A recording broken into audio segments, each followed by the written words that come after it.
Alors ce livre a une genèse un peu particulière. Précédemment, j'avais écrit un roman qui s'appelait Le Traducteur. Celui-là s'appelle Le Traducteur amoureux. La raison en est que quand j'ai écrit le premier, Le Traducteur, j'ai hésité entre deux directions.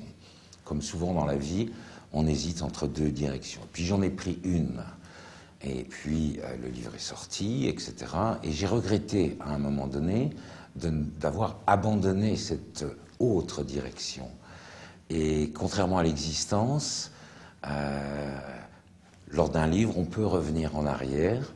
Et donc, j'ai écrit Le Traducteur amoureux, qui reprend exactement les 3 ou 4 premières pages à la virgule près du traducteur, mais qui part dans une autre direction.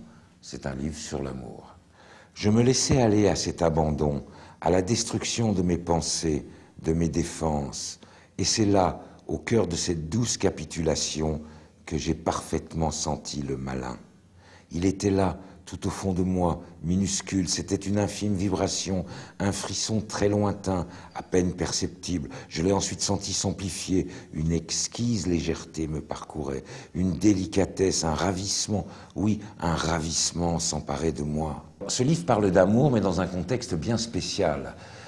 Mon bonhomme est un traducteur qui, petit à petit, supprime une virgule, il s'aperçoit que personne n'y fait attention, alors il supprime ensuite 48 points-virgules, et puis il supprime des phrases, et puis il supprime carrément des paragraphes, et il réécrit certaines choses, et personne ne s'en aperçoit. Et le livre fait un succès.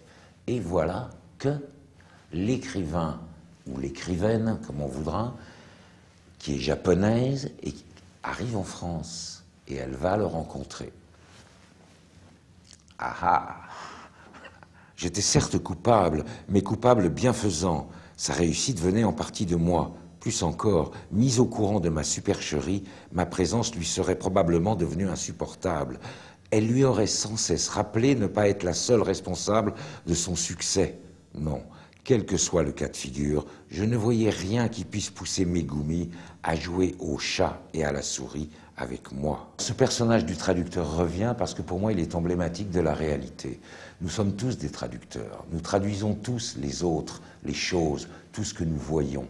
Nous sommes tous très subjectifs. Or les traducteurs le sont, il n'y a pas deux traductions identiques. Alors qu'on pourrait croire c'est du mot à mot, etc. Non, non, c'est toujours obligatoirement différent. Et j'ai trouvé que c'était donc un personnage qui était tout à fait représentatif de la subjectivité, c'est-à-dire de ce rapport bizarre au monde. Nous en avons chacun un de particulier.